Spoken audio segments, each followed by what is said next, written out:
Hello, and welcome to this next lesson on GCSE history with the EdXL paper. This is on the superpower relations, or otherwise known sometimes as the Cold War. So this is we're going to go through some of the last year's paper on the Cold War, which looks at various questions, and I'll go through each question and what sorts of things that you should really be looking at answering.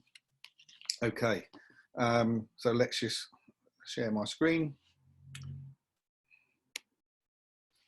and it's this one here. Okay.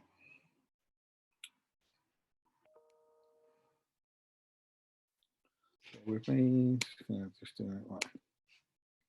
Okay, so the first question on the paper on the Cold War or the superpower relations will be on explain two key consequences of something. Okay, so you've got two different consequences, not just one. You've got an explanation of each one. So you're going to get two, so you get 4 marks of each one, so that's up to 8 marks. Use of precise historical evidence. Please use dates, names, places, and etc. That's what history. That's what you can talk in history. So the more you use it, the more you show the examiner that you fully understand things. At least 2 paragraphs here. Okay. So 1 paragraph for one consequence, another paragraph for another one, and a maximum of 4 minutes per paragraph, please. So try to keep to 1 point per minute.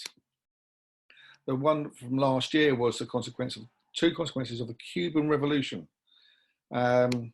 Now, so you got to show what the consequences was and why.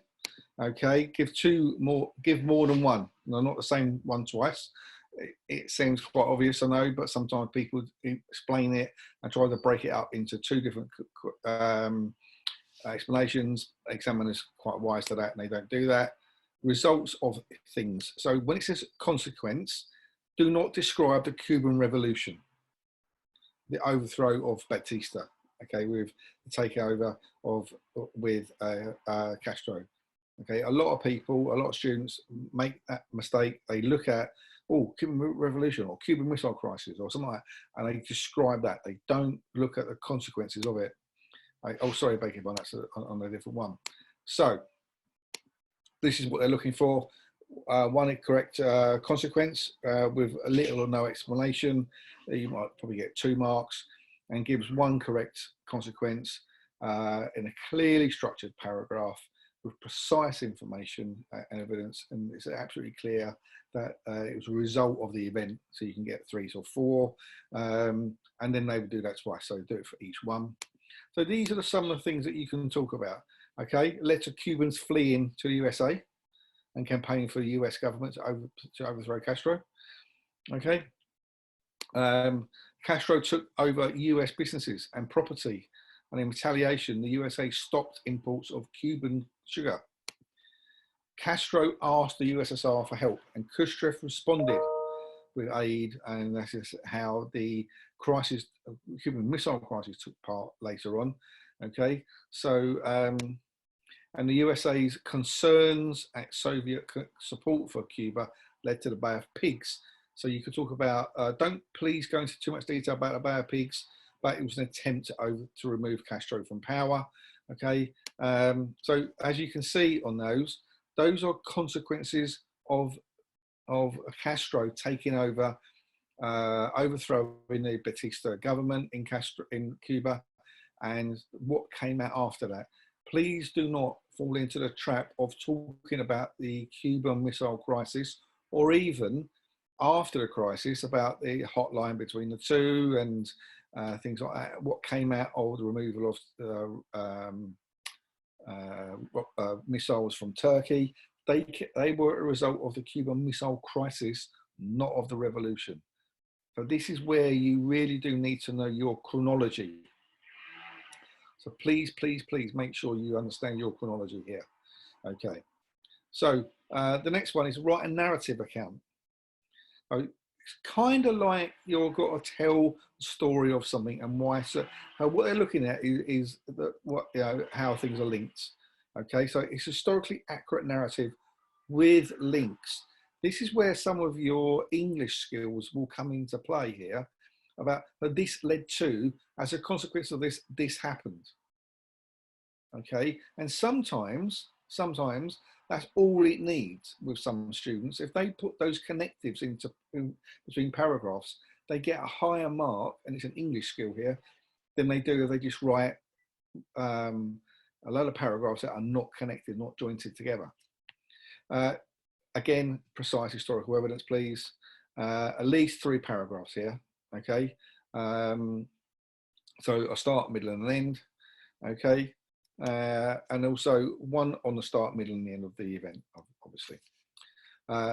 So link and last sentence, link the first and last sentences. So if you get into the habit of it, it's almost like a mini essay. So how, you know, so link in what happened at the beginning with how it ended at the end. Okay, this is a skill hopefully you're doing in your lessons, and especially in your English lessons, how to write essays. Unfortunately, we don't do enough writing essays in the history these days. 8 points, please, 8 minutes. Okay. So, for example, this is what came up. Write a narrative account analysing the key events of the Hungarian uprising in '56. So you can, and you says you may use the following points in your answer to help you: Emrainage, the Soviet tanks, and you must also use information of your own. This is what is key. And so we talk about Emrainage and the Soviet tanks, and then what they're looking for is what else do you know apart from those? Okay.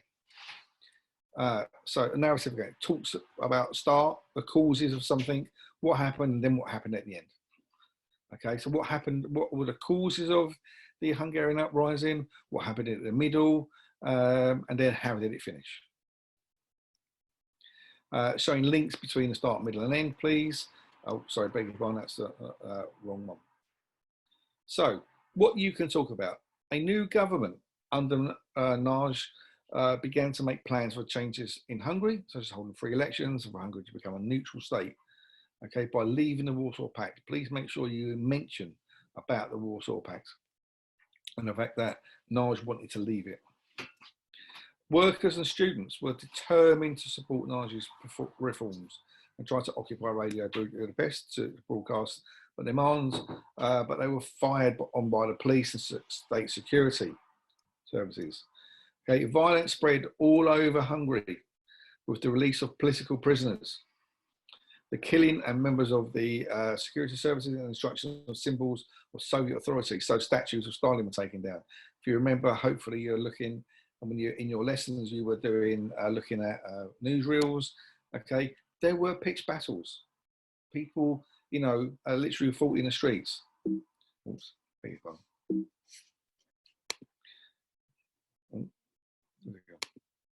Khrushchev were not willing for Hungary to leave the Warsaw Pact and sent Soviet troops and tanks into Budapest to crush. So this is the end. So you've got the beginning about Nagy, the middle bit about the battles, and then the end about the crushing of the uprising, and Soviet military intervention led to thousands of Hungarians fleeing.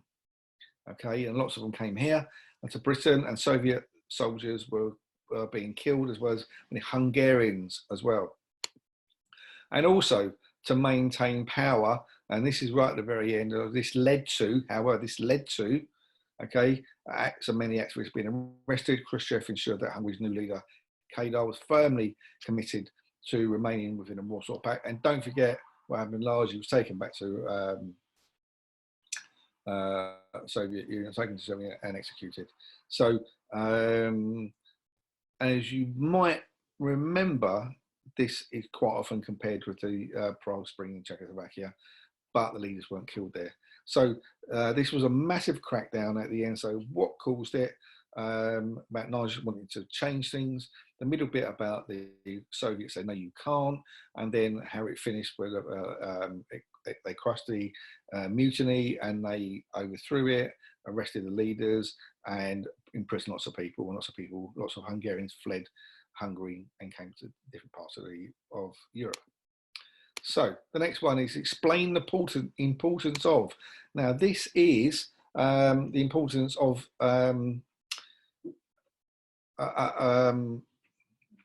particular events. Okay, so you've got one paragraph for the first event, one paragraph for the second event, and the final paragraph for the third. Okay, the use of precise historical evidence, please, again, and 2 answers of 3 paragraphs.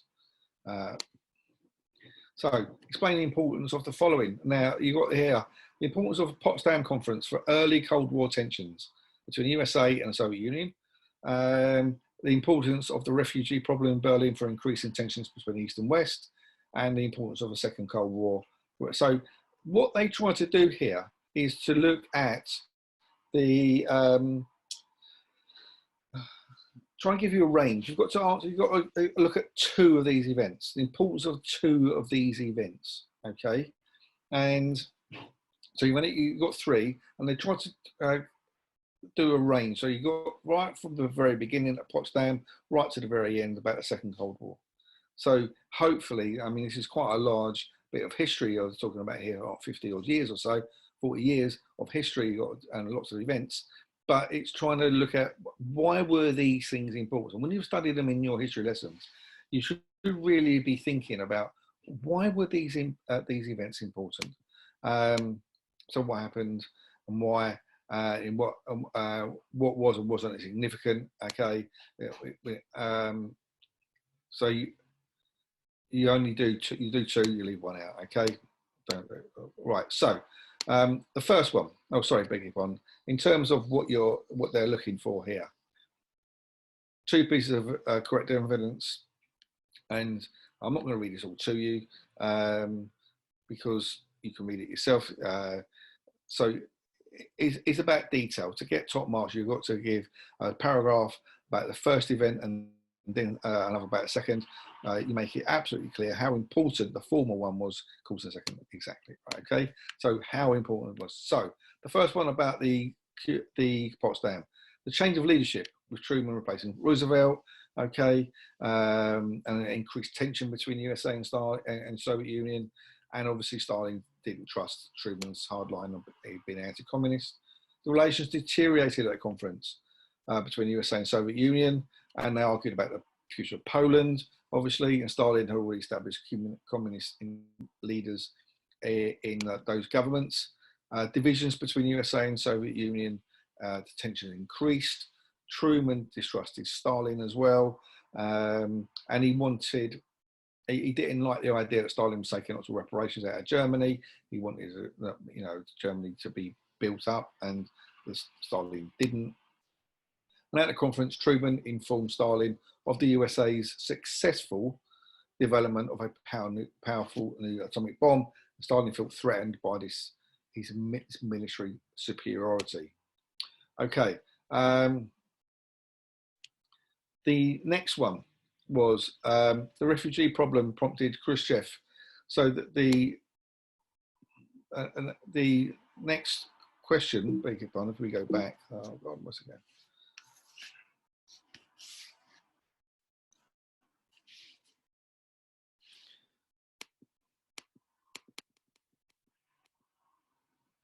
So the importance of refugee problem for problems in Berlin for increasing tensions between East and West, the refugee problem. So the refugee problem prompted Khrushchev to issue an ultimatum to Eisenhower demanding that the West withdrew its troops from Berlin, because lots of people were, loads and loads of refugees, if you remember, in Eastern Europe. Tensions between Kennedy and Khrushchev rose when a meeting in Vienna failed to solve the issue of Berlin, including the refugee crisis, and led to the USA increasing defense spending on troops in West Germany. So more and more US troops and spending were going on to West Germany. And this annoyed Khrushchev, as it seemed that they weren't leaving, and there were lots of people leaving East and going into the West. It heightened the higher living standards in the West. People were leaving the East and going to the West, if you remember, and quite rightly. I mean, don't blame them, really. There was a higher living standards. So East Germany increasing restrictions on movement between the parts of the city. The higher numbers of refugees leaving East Germany was used by the West as propaganda. Okay, look, it's easy then, isn't it, to point out how bad a system is if you're going to say how bad communism is, if you see thousands upon thousands of people leaving. and walking and escaping. And it says that they can't be happy there, better standard of living here, and also the human rights issues about people couldn't speak out, couldn't argue back, so therefore they felt held down, and this helped the West kind of promote themselves in that respect. Okay, so if you just have a look again at the last question again, go back, beg your pardon, the importance of the Second Cold War in relation to the superpowers. So now the Second Cold War started really with Reagan. Reagan's election in 1980.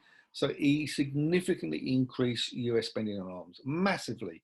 So he had things like stealth bombers, Trident submarines, and also don't forget he talked about having what's called Star Wars Strategic Defense Initiative, which threatened the US, the Soviet Union, as the weapons could become obsolete. What Star Wars were, as an idea, was that you would have satellites in space orbiting the Earth, which would knock out any missiles which were launched from the Soviet Union. The Second Cold War exacerbated economic problems in the USSR because of the economic spending that Reagan introduced, massive economic spending. The Soviet Union felt as if they had to compete. That meant they spent loads of money that they couldn't really afford on weapons, which meant that their living standards really become quite bad in the Soviet Union. So what Gorbachev really, and this is where Gorbachev was far clever, he realized that the Soviet Union could not compete militarily. So what he wanted to do was improve relations between the West. So therefore, there wasn't a need to spend so much money on nuclear weapons. You could reduce it and then improve people's living standards. Didn't work. He did improve the relationships between East and West, but unfortunately, it did almost bankrupt the Soviet Union. New attitudes over arms controls developed in a series of meetings between Gorbachev and Reagan, and there was a reduction in nuclear weapons, etc. Basically, what Gorbachev did was to, when he went to these meetings, was to agree with almost everything they asked for. Now, can we have a reduction in nuclear weapons? Yeah, of course you can. He did it. He realised that actually the old way of working wasn't going to happen. Wasn't going to. The Soviet Union was a threat. It could not continue to operate in that way, and so he wanted to end the Cold War. He also misunderstood in his own country that if you have an opening up in the country and you if you open up his own country to democracy, he thought people would think that the Soviet Union was a great place to live, and they would vote in and re-elect communist leaders. But of course, they didn't, and he kind of miscalculated that, and he kind of signaled the end of communism in the Soviet Union.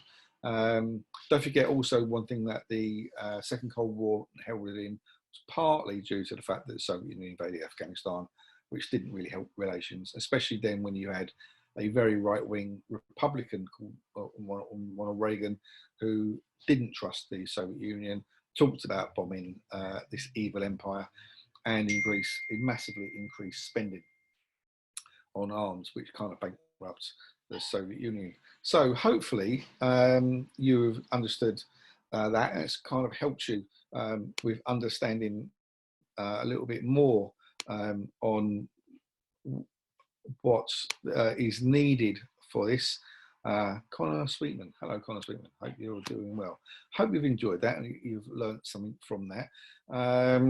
All of those, most of those helped bit were from the market scheme. The next topic I'm going to do at 6 o'clock is going to be on paper. The second part of the paper on paper 2 will be on, we're going to look at Elizabeth, the role of Elizabeth, and the exam questions regarding that and how you answer those. Hope you've enjoyed that. Hope it's been okay. If you need any more help, if you want any more help, my email address is brian@myowntutor-crawley. .co.uk, and I'm willing to, if you want to send in some exam questions or want any extra help, please feel free to contact me, and I'll do my best to help you. Hope that's okay. Be seeing you again soon, hopefully. Bye.